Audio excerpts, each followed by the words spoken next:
시청자 여러분 안녕하십니까? 뉴스 현장 시작합니다. 주말인 오늘 서울 도심 곳곳에서 윤석열 대통령 탄핵 찬반 집회가 열립니다. 탄핵 선고를 앞두고 마지막 주말 집회가 될 수 있다는 전망에 양 진영 모두 총결집하는 분위기입니다. 취재기자 연결해 현장 상황 들어보겠습니다. 자, 이나라 기자, 오늘 집회도 많은 인파가 모였나요? 네, 이곳 광화문 세종대로 일대에는 오늘 오후 1시부터 자유통일당이 주최하는 탄핵 반대 집회가 진행 중입니다. 경찰에 신고된 집회에 참석인원만 20만 명에 달하는데요. 경찰은 왕복 8차로를 모두 통제한 채 인파 관리에 나섰습니다. 여의도 의사당대로 일대에도 보수 기독교 단체인 세이브 코리아가 주최하는 탄핵 반대 집회가 진행 중입니다.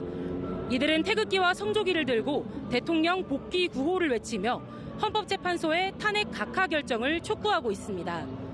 윤 대통령 파면을 촉구하는 맞불 집회도 진행됩니다. 오늘 오후 3시 윤 대통령 탄핵을 촉구하는 촛불행동 측은 안국역 인근에서 촛불 문화제를 진행할 계획입니다. 이들은 이어 오후 5시 광화문 동십자각 앞에서 열리는 비상행동 집회에 합류합니다. 주최 측은 총 10만 명이 오늘 탄핵 촉구 집회에 나올 것이라고 신고한 상태입니다. 이들은 헌법재판소의 탄핵 선고가 미뤄지면서 국가적 혼란이 이어지고 있다며 헌재가 빠른 파면 결정을 내려야 한다고 주장하고 있습니다. 오늘 대규모 집회 여파로 도심 곳곳에서 교통 혼잡이 예상됩니다. 경찰은 시민 불편을 최소화하기 위해 가변 차로를 운영하고 교통경찰 220여 명을 배치할 계획입니다. 경찰은 가급적 대중교통을 이용할 것을 당부했습니다. 서울 광화문 세종대로에서 TV조선 이나라입니다. 윤석열 대통령과 한덕수 권한대행 탄핵 심판 선고를 앞두고 여야 국회의원들도 주말 장외 여론전에 나섰습니다. 여당은 강원도 춘천으로 향하고 야당은 광화문 일대에 모일 예정인데요. 취재기자 연결합니다. 자, 황정민 기자, 정치권 움직임 전해주시죠. 네, 국민의힘 의원들은 윤석열 대통령의 탄핵 심판 선고를 앞두고 기각 또는 각하를 요구하는 주말 장외 여론전을 이어갑니다. 윤상현, 한기호, 장동혁 의원 등은 보수 성향 기독교 단체 세이브 코리아가 강원도에서 주최하는 국가 비상기도회 연설자로 나설 예정이고요. 또 일부 의원들은 헌법재판소 앞에서 윤 대통령 탄핵에 반대하는 24시간 릴레이 시위를 이어가고 있습니다. 장외투쟁을 개별 의원들에게 맡긴 국민의힘 지도부는 전날 최상목 대통령 권한대행 겸 기재부 장관 탄핵안을 발의한 민주당을 향해 경제수장의 손발을 묶는 자해극을 멈추라고 비판했습니다. 민주당은 다른 야 사당과 함께 도심 장외 집회를 열고 윤 대통령에 대한 신속한 파면 결정을 촉구할 계획입니다. 박찬대 원내대표 등 민주당 의원들은 정오부터 국회에서 광화문 광장까지 도보 행진을 시작했고요. 오후 4시부터는 경복궁 동십자각에서 열리는 범국민 대회에도 참석합니다. 또 5시부터는 시민단체 비상행동이 주최하는 윤석열 즉각퇴진 범시민 대행진에 합류하는데요. 이재명 대표 등 민주당 지도부와 소속 국회의원, 원외 지역위원장, 당원들까지 총출동할 전망입니다. 이 대표는 집회에서 연설은 하지 않을 걸로 전해졌는데 앞서 담양군수 후보 집중 유세 현장에서 윤 대통령 탄핵이 기각돼 돌아오면 대한민국은 무법천지가 될 거라고 했습니다. 지금까지 정치부에서 전해드렸습니다. 네, 리포트에서 보신 정치권 쟁점들 전문가들 모시고 짚어보겠습니다. 최진영 변호사, 조기현 민주당 법률위 부위원장 나오셨습니다. 안녕하십니까? 반갑습니다. 네, 민주당을 포함한 5개 야당이 최상목 대통령 권한대행의 탄핵 소추안을 발의했습니다. 윤석열 정부 들어서 30번째 탄핵안입니다. 탄핵 사유가 4가지 정도 있는데 마은혁 후보자를 임명하지 않은 것, 이걸 야당 쪽에서는 강하게 강조를 했습니다. 그렇습니다. 특히 헌법재판소가 임명하지 아니한 것이 위헌이라는 확인까지 했는데 그것을 어떻게 임명하지 않느냐라는 것을 굉장히 성토해 왔고 네. 그런 부분과 관련해 가지고 특히 한덕수 국무총리 권한대행이 탄핵이 됨으로써 최상목 권한대행이 사실상 대통령 권한대행을 하지 않습니까? 지금 실제 그 민주당 내부 후문을 들어보면은 최상목 권한대행에 상당히 어떻게 보면은 뭐랄까요, 좀 섭섭하다 이런 기류가 있는 것 같습니다. 예. 무슨 말씀이냐 하면은 아니 내가 앞에 탄핵시켜가지고 당신 대통령 권한대행을 해줬는데 왜 그 직을 줬음에도 불구하고 이와 같이 그 마은혁 권한대행을 임명하지 않느냐라는 그런 어떤 섭섭함이 묻어 있다라고 보는 것 같은데 개인적으로 개인적인 겁니다만 제가 좀 들은 바도 있기 때문에 그런데요. 저는 그렇지만 어떻게 국정을 그런 식으로 어떤 그 감정적으로 대응하는지는 참 잘 모르겠습니다. 근데 전 민주당의 어떤 그 대응은 상당히 모순적인 것 같습니다. 무슨 말씀이냐? 대통령 그러니까 그 마은혁 재판관 같은 경우에 임명은 부총리나 아니면 기재부 장관으로 하는 것이 아니지 않습니까? 네. 그렇다고 하면은 대통령의 그 직무대행 그 중에서 국가원수의 지위로서의 어떤 그 국가기관 임명권인데 그러면 국가원수로서의 어떤 대응으로서의 행위를 하지 않은 것에 대해서 어떻게 헌법재판소에 탄핵을 하면서 기재부 장관이라고 쓸 수 있습니까? 기재부 장관으로서 임명을 거부를 합니까?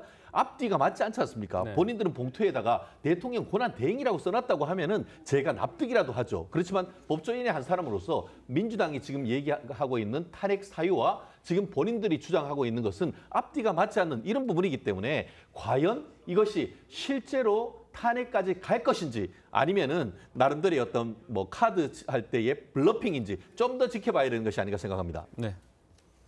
헌법상 의무를 이행하지 않기 때문에 당연히 해야 되는 탄핵입니다. 헌법 111조 2항 3항의 취지가 명백히 국회가 선출한 헌법재판관에 대해서는 대통령의 임명권은 형식적 임명권이라는 헌법재판소의 해석이 분명히 있었고요. 그 국회와 최상목 대행 간의 권한쟁의 심판에서 헌법재판소는 분명하게 국회가 선출한 재판관을 임명을 거부할 수 없고 선별해서 임명할 수도 없고 임명해야 되는 것은 헌법적 의무라고 분명히 했습니다. 네. 그러면 즉시 임명해야 합니다. 그나마 기다려준 거죠. 계속 임명하지 않는 것은 헌법 위반이라는 사실을 상기시키면서 계속 기다려왔음에도 불구하고 끝까지 임명하지 않고 있습니다. 이런 상황을 방치하면 이후에라도 국회 선출 재판관 몫을 대통령이 임명 안 하면 헌법재판소가 구성 안 돼도 되는 겁니까? 헌법상 당연한 의무를 이행하지 않는 부분에 대해서 더 이상 지체할 수 없기 때문에 탄핵을 안 할 수 없었던 거고요. 그 부분에 대해서 그게 무슨 실익이 있느냐 이런 주장도 하고 있는데 헌법상 의무를 이행하는 데 있어서 그로 인해서 마은혁 재판관의 임명 여부가 달려 있는지 이런 것까지 판단할 정도의 사안도 아니라고 보고요. 당연히 할 일을 하는 거라 이런 입장입니다. 네, 모레 월요일 24일은 한덕수 총리 탄핵 심판 선고 기일이고요. 이 결과에 따라서 탄핵 추진 의미가 없어질 거다 이런 지적도 나오는데요. 이에 대한 민주당 이재명 대표의 발언 들어보겠습니다. 한덕수 총리 만약에 복귀하게 되면 최대의 탄핵은 좀 의미 없어지는 거 아니냐 이런 지적도 나옵니다. 국가 질서를 유지하기 위해서는 우리 공동체가 합의한 최고 규범, 즉 헌법을 반드시 지켜내야 됩니다. 헌법재판소가 판결로 확정한 헌법 수호 의무를, 즉 헌법재판관 임명 의무가 있다는 판결을 지금 3주째 무시하고 있는데 최고 공직자가 헌법을 이렇게 무시하면 이 나라 질서가 유지될 수 있겠느냐. 네, 만약 월요일에 선고가 나와서 한덕수 총리가 돌아오게 되면 최대행을 탄핵하는 건 아무 의미가 없다 이런 분석도 있는데 30번째 탄핵안 왜 낸 걸까요? 한덕수 총리가 만약에 직무 복귀된다고 해도 최상목 대행의 위헌행위, 위법행위가 면책이 되는 겁니까? 그건 아니죠. 그러니까 한덕수 총리가 돌아온다고 해도 권한 대행으로서의 직무를 향후 수행하는 거에 그치는 것이지 최상목 대행이 했던 마은혁 재판관을 임명하라는 헌법재판소의 결정 취를 이행하지 않은 직무 유기에 관한 위헌 위법에 대한 책임은 여전히 분명히 남는 겁니다. 그리고 내란 행위와 관련해서 그 관련돼서도 탄핵소추 사유의 첫 번째로 들어갔는데요. 국무회의에 출석했고 국무회의에 참석해서 그 계엄 실행 문건을 받았다는 게 아닙니까? 그 계엄 실행 문건은 대단히 중요합니다. 비상 입법 기구에 관련된 언급이 있고요. 국회 예산을 차단하는 내용이 있고 예비비 관련된 언급이 있습니다. 실제 계엄의 비상계엄이 내란에 해당된다는 부분에 대해서 가장 핵심적인 증거를 받았고 그거를 누군가에 전달했습니다. 실제 그 이후에 진행된 경제부총리가 주관한 회의에서 네. 그 논의가 있었다고 하면 실행행위까지 나간 거로도 볼 수 있습니다. 아직 수사가 진전이 안 돼서 그렇지 내란 관련된 이 법적 책임도 분명히 있습니다. 이런 부분에 대한 법적 판단은 받아야 되는 거죠. 이후에 마은혁 재판관의 임명이 한덕수 총리가 직무 복귀돼서 다시 또 문제가 될 수는 있지만 그거는 그것과 별개로 네. 최상목 대행의 위헌 위법 행위에 대해서는 분명히 법적 평가를 받아야 된다 이런 입장입니다. 네, 대행의 대행 체제에서 나온 탄핵안 발의에 대해서 국민의힘은 이렇게 직격했습니다. 내용 들어보시죠. 민주당 이재명 대표가 기어이 30번째 탄핵 소추안을 발의했습니다. 이는 최상목 고난된 개인에 대한 겁박을 넘어 나라 전체를 절단내겠다는 의도와 다름없습니다.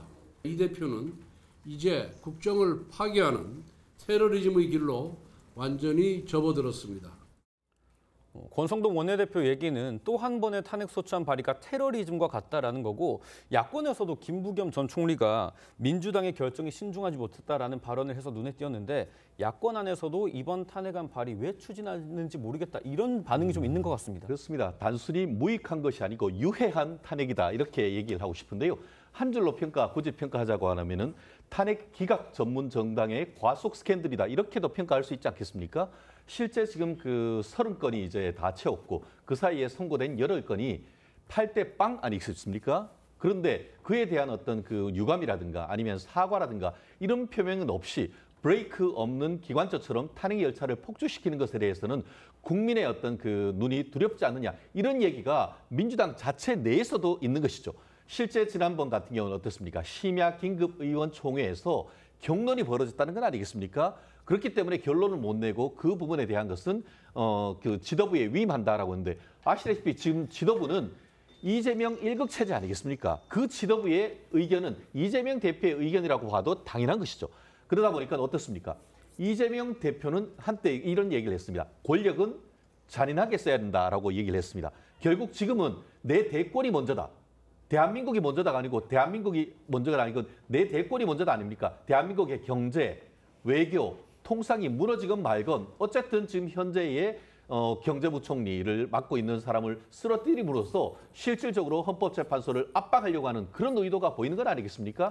그렇기 때문에 중도의 역풍이 어떻게 보면 예측이 되는 거고, 민생이 그대로 어떻게 보면은 힘들어졌기 때문에 민주당 내에서도 이런 무익을 넘어서 유해한 것을 왜 하냐. 더불어서 다음 주 월요일 같은 경우에는 물론 뭐 민주당은 한덕수 국무총리 권한 대행에 대해서 탄핵이 인용될 것이라 생각을 하지만 만약에 거기에서 인용이 안 되고 기각이나 각하가 돼버리면은 결국 한덕수 권한 대행을 왜 했습니까? 내란은 빼버리고 실질적으로 마흔여 권한 대행에 대한 임명을 하지 아니한 것으로 해서 탄핵을 했는데 기각이 돼버리면은 이거는 탄핵권의 남용 중에 남용이라고 스스로 판단되는 건 아니겠습니까? 이런 역풍이 예상됨에도 불구하고 이렇게 조급하게 가는 것은 결국 다음 주 수요일에 있는 이재명 대표의 공선법 2심에 따르는 부담감, 이에 따르는 초조감 때문이 아닌가 하는 것이 합리적 해석이 아닌가 생각합니다. 네, 지금 뭐 민주당은 탄핵과는 별도로 무려 10년 전에 박근혜 정부 시절 국정농단 사건과 관련해서 이 최대행을 고발하기도 했는데요. 당시 특검 수사팀장이었던 윤 대통령이 봐주게 수사를 했다, 이런 의혹도 제기를 하고 있어요. 왜 10년 전 사건을 이제 문제를 제기하는 걸까요? 최상목 대행이 얼마나 헌법이나 법률을 무시했는지, 이런 부분이 지금 그 3주간에 진행된 마은혁 재판관 임명권에 대해서 부각되고 있습니다. 그런 부분을 확실하게 드러내는 게 2015년 사건이 있었죠. 그때 국정농단 사건 때 미르재단 설립과 관련해서 불법 모금의 직접적인 실행을 한 것이 당시 최상목 비서관이었습니다. 물론 수사 결과 안종범 수석이 기소돼서 처벌이 됐고 최상목 대행은 검찰의 강도 높은 수사를 받긴 했지만 그 불기소로 사안이 종결되긴 했는데 위법행위에 가담했다는 사실관계는 당시 안종범 등의 공소장 판결문에 그대로 기재돼 있습니다. 새삼스럽게 이 부분을 꺼내드는 건 오래된 사건을 왜 꺼내냐 그러는데, 모든 불법에 대해서는 책임이 따른다는 사실을 이번에 그 최상목 대행이 마은혁 재판관을 임명하지 않는 행위 등 탄핵 소추 사유에 거론된 여러 가지 위법들을 통해서 다시 한번 환기시킬 필요가 있는 겁니다. 그러니까 최상목 대행은 이번에 어떤 특별한 이유 때문에 마은혁 재판관을 임명하지 않거나 또 이 거부권을 행사하는 등의 그 위헌위법 권한남용을 하는 것이 아니라 애초부터 이렇게 권력과 결부된 불법 행위를 해왔었다는 사실을 뭐 특별히 강조할 필요가 있었고요. 그에 대한 책임을 물을 필요도 있다는 판단이 있었던 것 같습니다. 뭐 말씀하신 취지는 부도덕성을 좀 드러낼 필요가 있고 위법 행위에 가담됐다는 게 적시가 됐다, 불기소 처분을 받았음에도 그렇게 이해가 됩니다. 그런데 뭐 10년 전 사건을 지금 와서 고발한다. 여기에 좀 어떤 배경이 있다고 보십니까? 결국 윤리적 비난을 하려고 하는 그런 의도 외에 무슨 의도가 있겠습니까? 결국은 본인들이 기재부 장관을 그 인사청문회함에 있어서도 민주당 인사청문회에 도장을 찍어준 사람입니다. 그런데 지금 와가지고 그때는 맞고 지금은 틀립니까? 그럼 그때는 본인들이 직무유기했습니까? 그렇기 때문에 이것은 오히려 지금 이 부분에 대해서 지금 주진우 국민의힘 법률위원장 같은 경우에는 강요죄로 형사 고소하겠다고 얘기를 나오고 있습니다. 무슨 말씀이냐? 실제로 이렇게 해서 탄핵을 하고 또 어떻게 보면 직무유기로 고발을 하고 나아가 이제는 10년 전에 있던 사건을 지금 끄집어내는 이런 것은 결국 이런 식으로 압박을 해서 최상목 권한 대행으로 하여금 의무 없는 일을 하려고 한다라는 취지에서 지금 강요죄로 지금 고소하겠다라고 했는데 지금은 강요죄를 넘어서 제가 봤을 때는 법적으로 무고죄도 성립될 여지가 있지 않나. 실질적으로 조금 전에 뭐라고 했습니까? 10년 전에 2016년에 전에 그 경제비서관 했던 건 맞습니다. 그런데 그때의 수사를 하면서 최상목 그 비서관 같은 경우에는 혐의가 없다라는 것이 인정됐기 때문에 참고인으로 조사를 하고 기소를 하지 않았었습니다. 그리고 그때 기소됐던 그 안종범 그 수석 같은 경우에도 대부분의 죄가 무죄로 판결이 났습니다. 네. 그럼에도 불구하고 어떻게 보면 무죄가 날 것을 뻔히 알면서도 타인으로 하여금 형사처분이나 징계처분을 받게 할 목적으로 형사 고소를 하면 그것이 바로 딱 떨어지는 무고죄가 되는 겁니다. 그렇기 때문에 이런 식으로 무도하게 계속 탄핵 열차를 가는 것이 맞는지에 대해서는 상당히 의문입니다. 네, 이런 가운데 모레 한덕수 총리의 탄핵 심판 선고를 앞두고 여야는 극명하게 엇갈린 반응을 보이고 있는데요. 직접 들어보시죠. 민주당이 주도한 한덕수 권한대행 탄핵은 그 목적부터 정쟁적이었습니다. 헌법재판관을 임명하지 않았다는 사유와 의결 정족서와 같은 절차 모두 문제였습니다. 그동안 민주당이 난사한 탄핵 소추안이 8대 0으로 규결되었듯이 이번에도 당연히 기각될 것입니다. 헌법재판소가 다음 주 월요일에 한덕수 총리 탄핵 심판 선고를 합니다.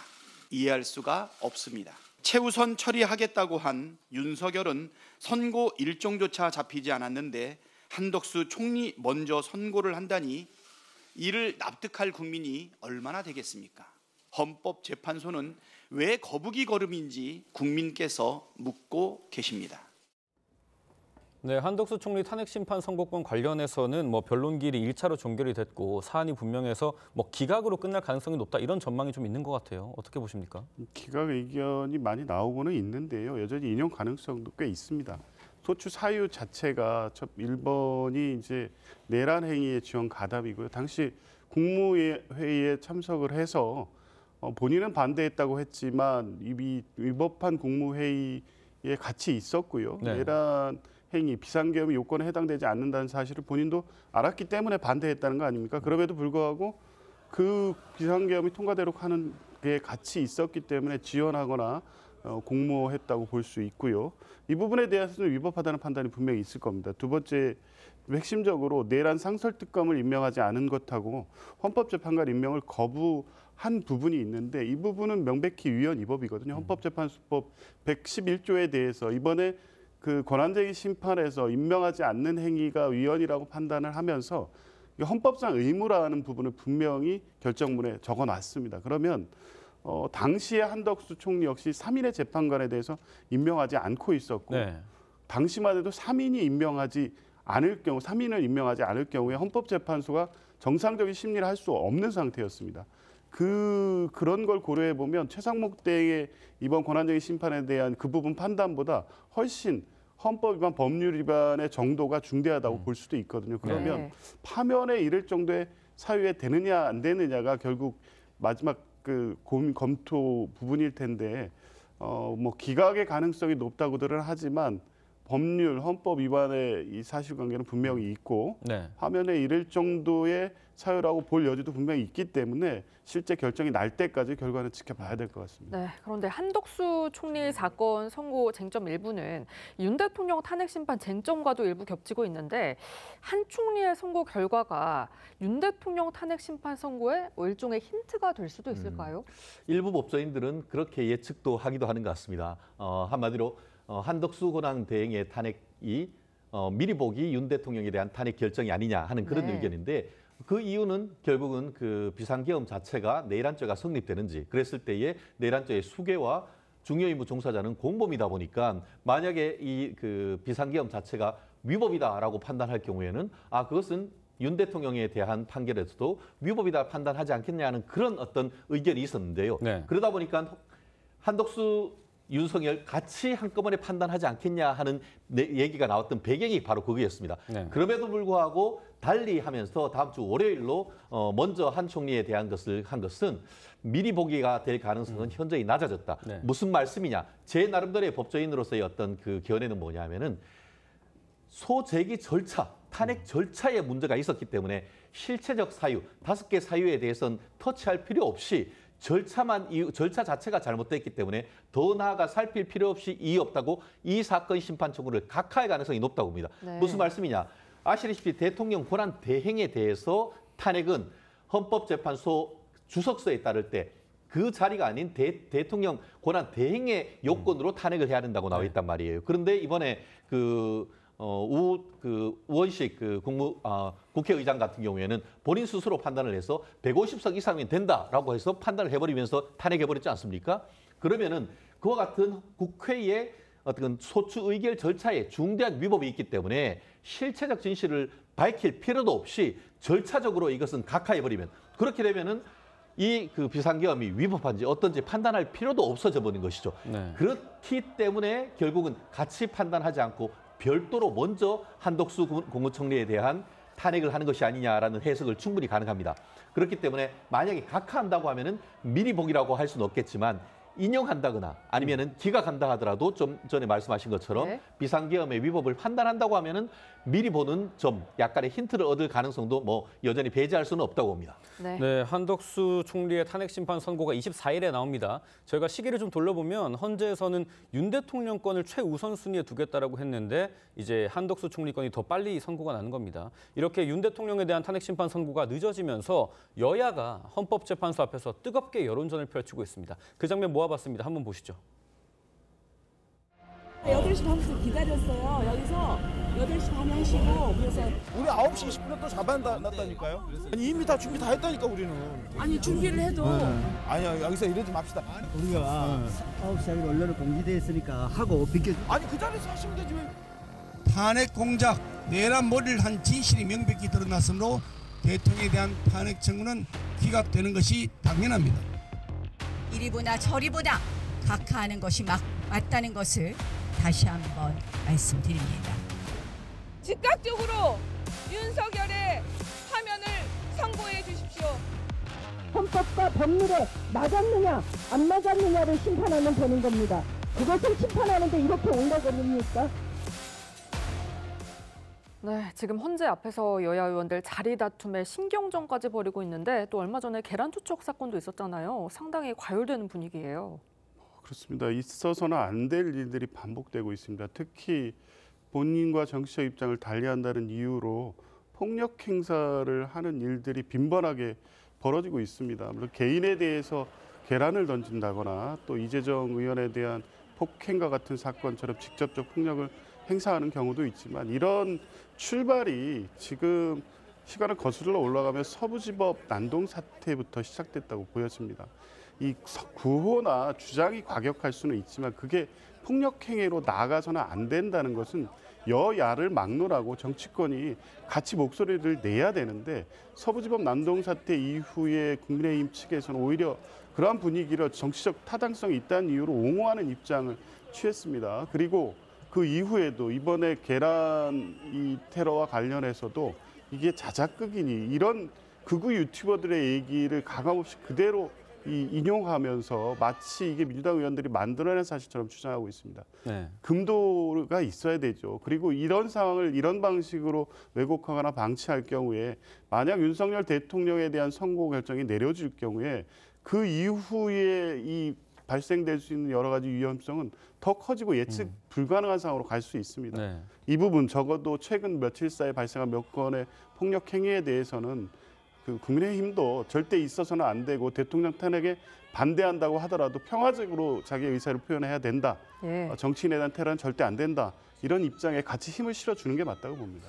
네, 폭력은 어떤 상황에서도 있어서는 안 되는데 정말 분위기가 과열되고 있습니다. 이 경찰도 윤 대통령 탄핵 심판 선고 당일에 헌법재판소 앞을 지키는 기동대원들에게 이 방검복 등으로 완전 무장을 하기로 했거든요. 선고 당일에도 좀 무력 충돌 사태가 벌어질 우려가 상당해 보입니다. 그렇기 때문에 가포 비상 명령을 준비하고 있는 건 아니겠습니까? 네. 실질적으로 지난번 윤석열 대통령 체포할 때 같은 경우에도 사실은 을호 비상 명령이었습니다. 을호 비상 명령은 전국 경찰력의 50%를 동원할 수 있고 가포 비상 명령은 100% 다 동원할 수 있는 건 아니겠습니까? 네. 그만큼 어떻게 보면은 비상겸 직전 상황 정도까지 갈 정도의 어떤 상황에서 벌이는 것이 가포 비상 명령이라 생각하는데 저희도 많이 걱정되는 부분이 있긴 합니다만 기존의 헌법재판소나 다른 판례에 봤을 때는 과연 이런 상황 속에서 가포 비상 명령까지 가야 되는 것인가에 대해서는 조금 의문도 있는 것도 그런가요? 사실인 것 네. 같습니다. 그렇기 때문에 바로 인근에 있어서는 그렇게 해야 되지만 전국적으로 해서 어떤 가포 비상 명령을 해서 사실상 겸 비슷한 상황을 만든다는 것은 저는 좀 국민의 한 사람으로서 불편하다라고 생각을 하는데요. 그럼에도 불구하고 지금 굉장히 가열되고 있는 그런 상황이기 때문에 사고를 미연에 방지하기 위한 경찰의 노력은 분명히 있어야 되는 것은 사실인 것 같습니다. 네, 저희가 매주 여쭤보고 있는 것 같은데요. 그래도 또 안 여쭤볼 수가 없을 것 같아요. 윤 대통령 탄핵 심판 선고 언제쯤 나올 거라고 예상을 하시나요? 저는 다음 주는 넘어가지 않을 거로 보고요. 네. 그래서 또 안 된다고도 봅니다. 예측이 무의미할 정도로 이미 계속 빗나가고 있기 때문에 근데 저는 지금까지 진행된 경과를 보면 대통령 탄핵에 대한 평의는 어느 정도 다 정리가 돼 있다고 보고요. 마지막 판결 절차도 사실은 인용이든 기각이든 결정문은 상당 부분 이미 작성돼 있고 마지막으로 그 두 가지를 놓고 조율하는 과정에서 쟁점이 된 부분을 면밀하게 검토하고 정리하는 데 시간이 좀 필요했던 거고 거기에는 한덕수 총리의 탄핵 선고 문제를 어느 시기에 어떤 방식으로 할지에 대한 이 검토도 같이 되고 있었기 때문에 다소 늦어졌다고 보지만 이번 주를 넘어갈 만한 어떤 다른 사정은 보이지 않는다. 네. 안에서 치열하게 이견이 있다고 하더라도 그거는 기각이나 각하 의견 때문에 그걸 조율하는 것이라기보다는 중간 그 과정에서 제기됐던 절차적 문제에 대해서 헌법적으로 완벽한 해명을 하기 위한 시간이었지 기각과 인용 사이에서의 의견을 일치시키기 위한 시간은 아니었다 그렇게 보고 있습니다. 변호사님 어떻게 보시나요? 저는 이미 벌써 한 달 전부터 윤 대통령에 대한 탄핵 결정은 이재명 대표의 항소심, 그러니까 공선법 항소심 선고 이후에 될 가능성이 높다라고 예측을 했고 그러다 보니까 저도 플랜 1으로서는 다가오는 3월 28일 금요일 될 가능성이 현실적으로 가장 높다라고 예측을 합니다. 예? 다만 경우에 따라서는 그것보다 넘어갈 가능성도 없지 않다. 왜냐?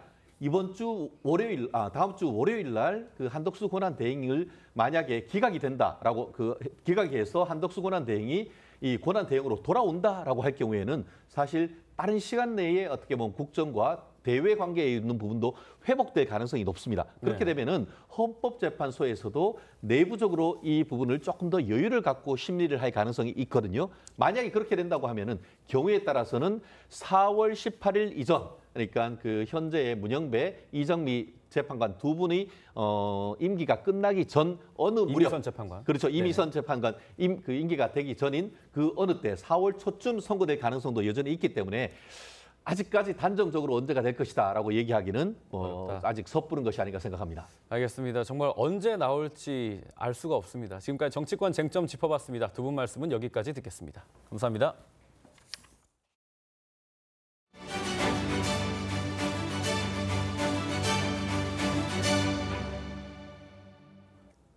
우크라이나전 참전을 위해 러시아로 파병된 북한군이 전사할 경우에 1인당 3만 달러, 우리 돈 4,300만 원 수준의 보상금을 받는 걸로 우리 정부 당국이 파악했습니다. 러시아군이 받는 보상금과는 5배 정도 차이가 난다는데 북한은 그마저도 유족에겐 10분의 1만 주고 나머지 90%는 당국이 가져간다고 합니다. 이채영 기자의 단독 보도입니다. 나무 사이로 몸을 숨기고 있던 북한군이 우크라이나군의 드론 공격에 속절없이 쓰러져 눈밭을 뒹굽니다. 이달 초 기준 파병 북한군 전사자는 400여 명, 부상자는 3,600여 명 수준인 걸로 전해졌습니다. 정부 당국 관계자는 북한군 사망자 1명당 러시아가 보상금으로 3만 달러, 우리 돈 4,300만 원 정도를 북한 당국에 지급하는 걸로 파악됐다고 전했습니다. 2억 원에 가까운 러시아군 사망 보상금의 5분의 1밖에 안 되는 수준인데 그나마 90%는 북한 당국이 가져가고 유가족에게 돌아가는 돈은 10%인 430만 원 정도인 걸로 알려졌습니다.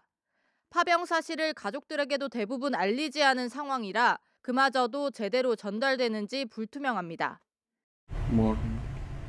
여기 숙달 전부터 일제치하고 중계를 못 가졌습니다.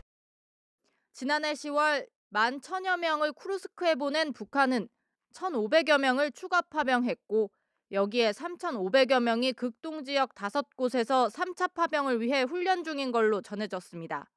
정부 당국 관계자는 실전 경험을 쌓기 위해 최대한 많은 병력을 보내라고 지시한 김정은 위원장이 실제 전투력과 드론 적응 능력이 상승됐다는 중간 보고를 받은 뒤 일찌감치 추가 파병을 지시했다고 전했습니다. TV조선 이채연입니다. 세계적으로 유명한 K-팝 걸그룹 뉴진스의 활동에 제동이 걸렸습니다. 마찰 끝에 소속사를 떠나 독자 활동을 하려 했지만 법원에서 이를 제지한 겁니다. 소속사 어도어가 전속 계약이 유효하다며 낸 활동금지 가처분 신청을 법원이 받아들였습니다. 류태영 기자의 보도입니다. 5인조 걸그룹 뉴진스는 지난 7일 서울중앙지법에서 열린 활동금지 가처분 신문에 직접 출석했습니다. 아무래도 저희에 관련된 일이니까 저희가 직접 출석하는 게 맞지 않나 생각해서 직접 출석하게 됐습니다. 이들은 소속사인 어도어의 부당한 대우로 전속 계약은 해지된 것으로 봐야 한다고 주장했습니다. 저희가 겪은 부당함에 대해서 제대로 설명을 드릴 수 있었던 것 같아서 후회는 없습니다. 하지만 법원은 소속사의 손을 들어줬습니다. 재판부는 멤버 측이 주장한 자료만으로는 어도어가 전속 계약 의무를 위반했다고 보기 어렵다고 했습니다. 뉴진스를 발굴했던 민희진 전 대표를 회사가 해임하며 관리 의무를 위반했다는 뉴진스의 주장에 대해서도 사측의 경영적 판단이라고 했습니다. 뉴진스는 지난해 국정감사에 나와 직장 내 차별을 당했다고 주장했지만 못 본 적 무시해라고 하셨어요. 근데 저는 그냥 이 일을 왜 당해야 하는지 이해가 안 가고 재판부는 이 역시 받아들이지 않았습니다. 가처분 소송에서 뉴진스가 패하면서 본안 소송 결과가 나올 때까지 독자 활동은 어려워졌습니다. TV조선 류태영입니다. 어제 경남 산청 지리산 자락에서 난 불길을 잡으려는 진화 작업이 오늘까지 이어지고 있습니다. 밤사이 불길이 번져 대피 주민 수도 늘어났었는데요. 자세한 상황 현장 연결합니다. 자, 김준석 기자, 진화가 상당히 된 것 같은데 불길이 얼마나 잡혔습니까? 네, 오후 12시 현재 진화율은 70%입니다. 어제 오후 3시 25분쯤 경남 산천 야산에서 난 대형 산불에 소방당국은 여전히 최고 단계인 대응 3단계를 유지하고 있습니다. 어제까지 동원 헬기가 20대였는데 오늘은 산림청과 소방, 지자체, 경찰 헬기까지 총 43대가 동원됐습니다. 1,400명이 육박하는 인력과 120대가 넘는 장비도 투입돼 현재 민가 일대 산자락은 대부분 불길이 잡힌 상태입니다. 다만 비교적 바람이 잠잠한 지상과 달리 산 정상은 순간 풍속이 초속 10m 이상인 상태라 불길을 잡는 데 방해가 되고 있습니다. 소방은 지리산 자락의 험한 지형도 진화 작업에 부정적인 영향을 주고 있다고 밝혔습니다. 그렇다 보니 어제 저녁만 해도 120헥타르였던 산불 영향권 면적도 지금은 275헥타르로 불어났습니다. 네, 수백 명의 주민들이 대피했다는데 인명피해는 없습니까? 네, 다행히 연기흡입 부상자 1명 이외의 인명피해는 없는 상황입니다. 대피한 주민 수도 오늘 아침 집계된 213명에서 더 늘어나지 않고 있습니다.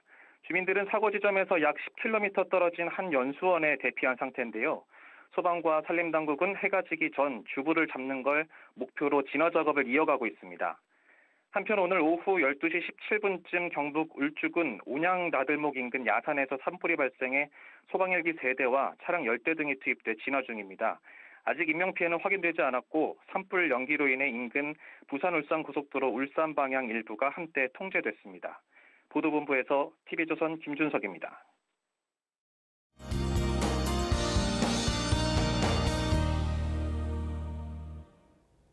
봄 기온이 완연한 주말입니다. 대부분 지역의 낮 기온이 20도 안팎까지 올라 포근한데요.